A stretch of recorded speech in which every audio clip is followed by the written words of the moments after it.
la bàyyee ci contestation sérieuse pour man mu ëpp honorabilité que une contestation que le versement de la caution. Donc kon Moustapha Diop bettu ma mu demee nii Sophie Gladima bettu ma ëllëg it buñ ko defoon Mansour Faye du ma bett. lu tax. Au vu de ce que je viens de te citer là. bettu du ma bett donte nag yéenewuñ kenn prison nag mu wax dëgg yàlla. yéenewuñ kenn prison. mais gis nga l'approche bi nga xamante ne moom la gouvernement bi am défini par les parquetiers. wax nañ ko ils préfèrent remplir les caisses de l'État plutôt que remplir les prisons. je peux d'accord. da ngaa bëggoon kon Moustapha Diop tey bu nangoon cautionné mën naa fanaan këram. gëm naa ko. gëm naa ko. kon Mansour Faye certainement bu ñëwee ak intention cautionné. surtout avec la somme en question. Et les infractions visées par la commission d'instruction voilà mise en accusation assemblée. Voilà donc c'est de l'appréciation souveraine des juges kon la approche bi leer na et le cas de mon professeur Ismaïla Madior Fall en est une illustration parfaite lui il ne s'agit pas de détournement de deniers publics. kii moom kaawam leneen la ñu ne tentative de corruption mais tentative de corruption boo xamante ne moom moo ko njëkk a wax ci penc bi. naka. il a parlé de tentative de corruption. tentative mooy lan commencement d'exécution maanaam waa ji ñëw na jox na ko xaalis donc il a commencé à exécuter moom nee na il a diplomatiquement refusé donc deuxième élément de la tentative day ñëw muy absence de désistement volontaire donc le désistement de ce monsieur n'était pas volontaire parce que ça vient de lui moom moo ñu ko wax diplomatiquement il a refusé mais kiiwul dénoncé wul en tant que ministre de la justice poursuivre en tant que ministre de la justice il n'a pas activé le parquet il n'a pas donné instruction au procureur il a laissé diplomatiquement et impunément le gars partir c'est pourquoi tey ironie du sort le karma existe aussi. mooy li ñu ko takkal. mooy on l'a offert gracieusement le bracelet et il a diplomatiquement accepté. ci charge yi mën nañ dem ba concussion d'accord mën nañ comprendre. xool li ngay wax tentative de corruption mën nañ comprendre concussion d'accord mais blanchiment de capitaux. contre qui. ci charge yi da cee bokk. non doucement. Ismaïla Madior Fall. dafa nank. alors mën naa la ko fàttali. waaw bismillah. parce que ci nga xam te ne mooy chargé keroog maa ngi fi doon lim. doon laaj ni oui mën naa comprendre ay tentative de. bon garaawul corruption bi garaawul. mais ci biir charge yi dama cee gis. defar nank rek. li nga xam te ne moom mooy blanchiment de capitaux. defar nank rek waaw waxal. ci fan nga ko gis. ci charge yi ci ordonnance la résolution de mise en accusation foofu le juge bi war a taxaw ci moom. le juge d'instruction dans l'affaire de Ismaïla Madior et autres foofu juge d'instruction bi ci cadre bi nga xamante ne résolution de mise en accusation bu assemblée nationale bi foofu la yem même bu gisoon ay infractions après mënu koo boole ci procédure bi. mun cee bokk déedéet da koy. li ñuy wax kii la. bu demoon ci biir enquête am mu gis ne ñii muy topp nii def nañ lu gën a garaaw li ñu leen joxoon ñoom mënuñ cee yokk charge. réquisitoire supplétif. on est à la haute cour de justice tu n'es pas au parquet financier. d'accord te foog nga delluwaat assemblée moom mooy defal charge supplétive yi pour mu dellu si waat comprendre charge supplétive la ñuy wax. boobaa assemblée lay delluwaat assemblée defaat beneen résolution de mise en accusation bu yokk les nouvelles charges donc kon juge d'instruction enfin la commission d'instruction de la haute cour de justice moom dañ koy tënk fi nga xamante ne foofu la ko assemblée yemal léegi nag. mais devant la haute cour de justice.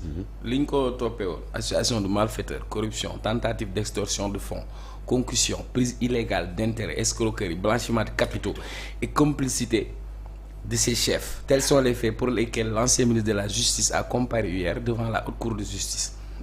Ismaïla Madior Fall qui nie les faits a été placé sous bracelet électronique puis assigné à Dakar. xam nga Cheikh Omar pour man mbir mi sax weesu na foofu.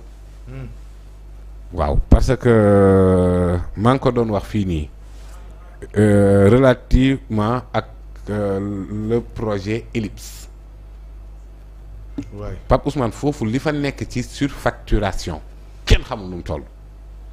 maanaam télécommande clim yi sax c'est surfacturé.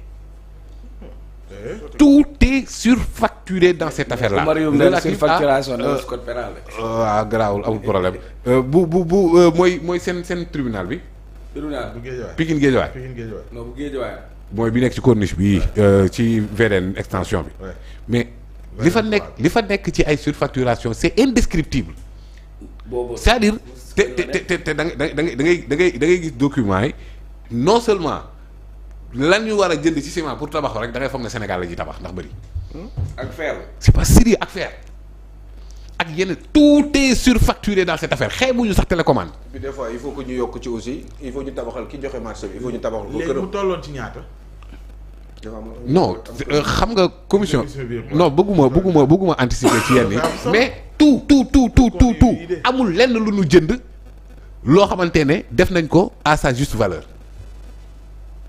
kon pour yow li feeñu mais donc la rek. mais pas Moussa est-ce que xam tamit foofu. en matière de marché. souvent waa ji day def une marge. waaw mais boo def parce que li tax muy def marge bi. je comprends waaw xaaral li tax muy def marge bi. big bi ñu lay jaayee yow 100 francs yow boo nekkee fournisseur tu peux pas revendre à 100 francs parce que. waaw état exécution après la lay. waaw mais Cheikh Omar. comme par exemple loolu parfois mën na nekk marge. mais Cheikh Omar marge bi buñ ko ci booleeg lépp mais nit ki par exemple bu ñëwee proposer le 1000 keneen ñëw pour les mêmes qualités de service mu proposer le 500 kan ngay jël. 500 gaa yi jël 1000 bi. mooy le moyen 10 ans. gaa yi jël 1000 bi mooy principe bi sax. des fois mooy 10 ans. yaa ngi dégg mais il l'a dit aussi l'hôpital. waaw qu'est-ce que le ministère de la justice fait dans la construction de l'hôpital. ba pare secret défense. ah du erreur de. loolu erreur de. du erreur de et l'approche de début mbir mi du woon sax moom. ku dëkk Ourossogui voilà c'était le ministre Malick Sall. moom rek a fa dëkk. non jamono non Malick Sall moo ko engagé justice. buy tabaxi hôpital. ci dëkkam moo ko engagé. Malick Sall la. mais li mu def c'est extrêmement grave. taala ñu déggante Pa Moussa. xam nga après ngeen ñëw bu ngeen waxante ni nit ñi duñu comprendre. donc li ci nekk ci côté boobu noonu. je vous parle du projet Ellipse avec 69 bâtiments yoo xamante ne ci justice ak ci loo xamante ne ça n'a rien à voir avec l'objet de truc te foofu de la ci hôpital boobu de l'argent liquide dafa génn. oui. de hôpital l'argent liquide génn oui lu ci njombe bi. ana hôpital bi la nga ko gis yow yaa ngi koy gis muy loolu koppar gi génn na ba pare nga naan man lu ciy njombe gi. xaaral waa ba ci kanam di nga xam lu ci njombe gi ci kanam.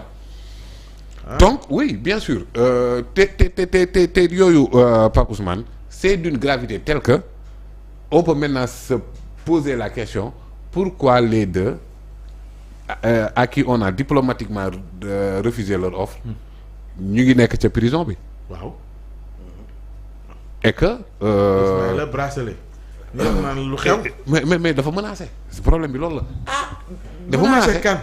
dégg nga ko mu ne bu ñu ma yóbbee dinaa wax mais waaw. ku ci gis boppam. man xaw ma ku ci gis boppam dama ne. dama ne comme ça ñi ñëpp génnee yëpp ñu xam. waaw non mais justement loolu xam nga fa la doon bien. li mu doon bañ noonu ba menacé ci ñu def ko. parce que Aliou kii taxaw menacé ne bu ñu ma yóbbee nangam naa wax boo ko yóbbuwul xel day tey dañ ko yóbbu parce que li mu def c'est d'une gravité extrême. est-ce que ñu ngi ci tànk yóbbu. non loolu c'est mooy ñuy décider laaj leen mais man laa wax sama analyse sama xalaat mooy ne nit ki bu menacé ne buñ ma defee nangam ma def nangam ñu bañ ko déggoo léegi ci interview bi loolu la xam na lu bari.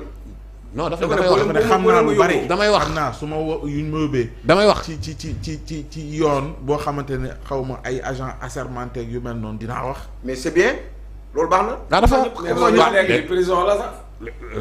foofu laay ñëw. c'est pareil foofu laay ñëw léegi ñële dañoo nekk en prison mais moom it dafa nekk mandat de dépôt c'est-à-dire technique alternative la léegi xam nga assignation à résidence ak bracelet électronique bokkul xaw ma nag sur la décision parce que j'ai pas vu le document est-ce que ñaari lañ ko booleel parce que bu ñu la assigné à domicile tu ne sors pas de chez toi or mën nañ la takkal bracelet électronique waaw mën na nekk c'est possible ak El Malick takkal nañ ko bracelet bu ñëw donc comme takk bracelet mën nga liggéeyi dans la ville Dakar voilà mënul woon dem Linguère mais assigné à domicile bokkul ak loolu mooy assigné à domicile dañ laa dëj si sa biir kër. waaw kay doo génn. doo génn. xam nga nag ndax ñaari la ñu boole. mais en général sax bu ñu lay assigné à domicile dañ lay tegal bracelet bi parce que bracelet bi moom mooy surveiller. mooy contrôler da nga def say déplacement ci ironie du sort. centre de contrôle ba nga xamante ne moo waral coow li moom mooy définir nag maintenant périmètre bi ngay nekk boo ko weesoo dañ lay toppeeku évadé. oui Pape Moussa pourquoi nga bëgg évasion a la faire comprendre loo que ni menace su Ismaïla Madior Fall yi dafa def impact. déet wax ma la loolu da yow yaa ko xalaat. waaw loolu laa déggee nag. yow te bàyyi sa dégg-dégg kay yaa ñu war a wax lu tax nga déggee noonu. waaw dama ne j'aurais précisément pensé menace bi man personnellement suñ ma menacé. damay def li tax yow nga exécuter sa menace bi. waaw bu dee man sa menace bi moom amul lu ma ci lijjanti. damay li waral nga menacé laa bëgg a xam lan la. moo tax dañ lay dekk ci situation boo xamante ne da ngay exécuter menace bi. te ñu ngi ci yoon woowu ci li nga gis est-ce que ñu ngi ci yoon woowu. non bracelet électronique du yoon boobu xanaa. Ah. parce que pour man ci li ma dégg sama déggin. mooy ne moom prison la doon bañ pour mën koo teg sur la table or ñi nga xamante ne ñoom la war a na kii mais ñoo ñu ngi foofu. kon li mu menacé noonu mën naa am. sa déduction la mais. déet logique bi laay topp rek. waaw toppal logique bu la neex man terewuma la nga topp logique. yow nag boo toppee logique yow yaa ma wax la nga topp logique boobu. muy seetaan rek. radar la da cee bëri ni mel ni man rek. suñu compréhension dafa yéex. li ma ko waxee daal noonu la te leer na mooy ne li nga xamante ne da nga ko menacé man bu dee bëgg naa xam li ngay menacé lu mu dama lay mettre ci condition booy exécuter sa menace. alors maintenant il a diplomatiquement accepté de porter un bracelet parce que ku ko nanguwul doo ko takk sa consentement lay laaj donc ku ñu ko takkal yow la neex. mais boo ko bañee aussi ñëw bu da ngay dem prison kay. Diomaye da koo bañoon. boo ko bañee da ngay dem prison. c'est ça. mais maanaam xam nga bracelet mën na nduroog bi ngeen seen école primaire amoon nga symbole. waaw mooy yàq bañ la doon gàll moom. waa kay am na ñoo xamante ne pour ces questions d'honneur là dañuy refuser ba. Malick dañ ko takkal moom muy ànd ak affaire ba. di dem Waly Diouf Bodian en avait et d'autres en avaient alors donc kon choisir na jël ko ci coobare boppam moom professeur Ismaïla Madior maintenant ce que je peux pas accepter à travers ces arguments de défense c'est de jeter le discrédit sur la haute cour de justice. koy tontu Babacar Ba forum du justiciable. dégg nga ko. ok mais quand même. quand même comment un juriste sérieux peut dire ça. c'est pas sérieux ce qu'il a dit comme argument. mais non. lu tax Ismaïla Madior Fall lui-même moo njëkk a andi argument boobu noonu. et il a été 2 fois ministre de la justice kenn waxu ci. ak Aïssata Tall Sall. la haute cour de justice est là depuis quand 1960. réformé en 2004. boobu ba léegi mu ngi doxee nii personne n'a songé à réformer personne n'a proposé de réforme dans ce sens. quand même ñu bàyyi ba mu laal kenn ñu bëgg a ne léegi haute cour de justice dafa am problème benn ñaareel ba mooy tey jii nii Sophie est sous mandat de dépôt. dëgg la Moustapha Diop mandat de dépôt Ismaïla Madior Fall mandat de dépôt bracelet électronique keneen ak keneen buy ñëw dëgg la nag ne cette décision n'est pas susceptible de recours maanaam commission d'instruction bi moom lu mu décider kenn mënu cee def recours. kenn mënu foofu la doon waxee mais il faut faire des correctifs. mais pas Ousmane commission d'instruction bi bu joxee décision def mandat de dépôt boo defee recours bi fu mu jëm boo defee appel fu mu jëm. appel bi foo ko yóbbu. fu mu jëm damay laaj fan ngeen xalaat ne fa la war a dem appel bi. du cour suprême. nu muy demee cour suprême appel. appel. cour d'appel. mais cour d'appel président cour d'appel booy président commission d'instruction bi. léegi. kon loo fay demee. cour d'appel bi maanaam cour suprême aussi moo ko. maanaam cour yow boo naree def appel contre décision bi contre décision wu commission d'instruction bi la muy def mandat de dépôt. fi ngay dem ci appel ba cour d'appel président boobu noonu cour d'appel bi. moom mooy président commission bi. boo demee cassation président premier président cour suprême moom mooy président haute cour bi. Ba Moussa article 32 bi lan la wax ci haute cour de justice. 32 waaw wala 35 maanaam amul possibilité de recours. amul possibilité de recours. waxul loolu. lan la wax révision la wax. amul possibilité. loolu waxoon nañ ko fi. waaw loolu géré nañ ko ba pare géré nañ ko ba pare. mais xam nga li ngay wax ni da ngaa bu wax ne kon ci ñi ngay daw di clamer. ñoo nekk waaw. maanaam cour d'appel premier président cour d'appel. moom mooy président commission d'instruction de la haute cour de justice. aussi il peut refaire son boulot ailleurs aussi. non. dama mais comment ki juge mbir fii. nga attaqué décision non defal nag. principe double degré de juridiction bi Babacar Ba di wax. dafa mënut a nekk en la matière d'autant plus que boo demee appel. mais réforme mën na nekk. maanaam boo demee appel président cour d'appel moom mooy président commission d'instruction bi la teg mandat de dépôt. boo defee cassation. premier président maanaam cassation fan la jëm. mënul am. waaw defal nañ ko cassation ci fan la du cour suprême. premier président cour suprême mooy présider. kay kase moom fa maanaam ki nga xamante ne yow da ngay dem recours ci moom kooku moo la war a àtte ji. non lu mu mënee nekk.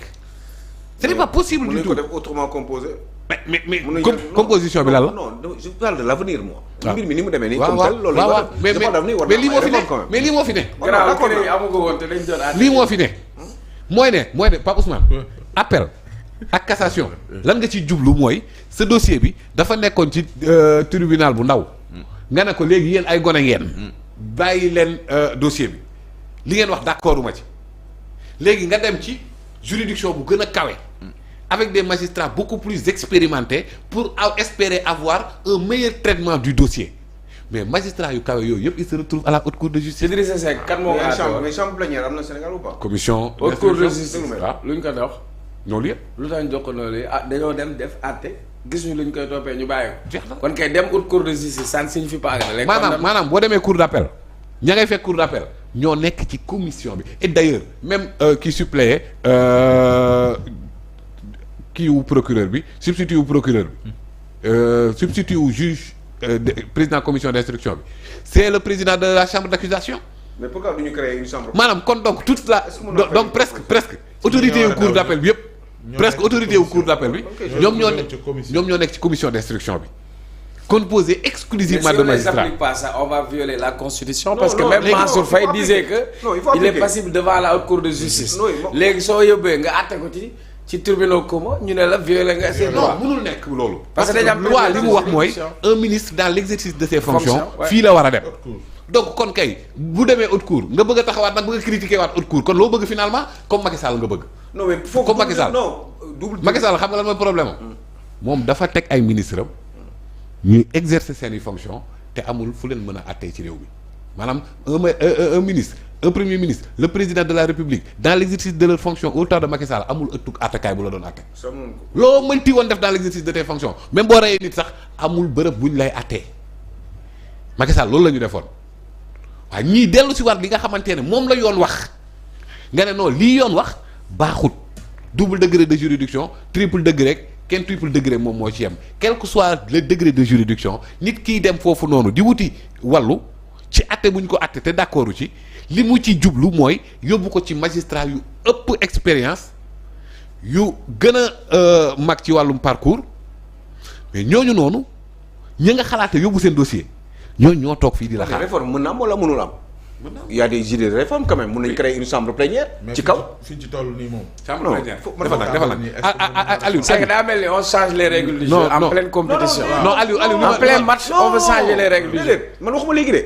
dama ne Babacar Ba li mu wax. waaw à l'avenir. waaw mais xam nga lan moo tax. y a une possibilité mais xam nga lan moo tax muy compliqué à l'avenir. léegi yow beneen chambre plénière ban nga mën a dem bu ëpp dayoo premier président cour suprême. non mooy magistrat bi gën rëy ci mag ci réew mi.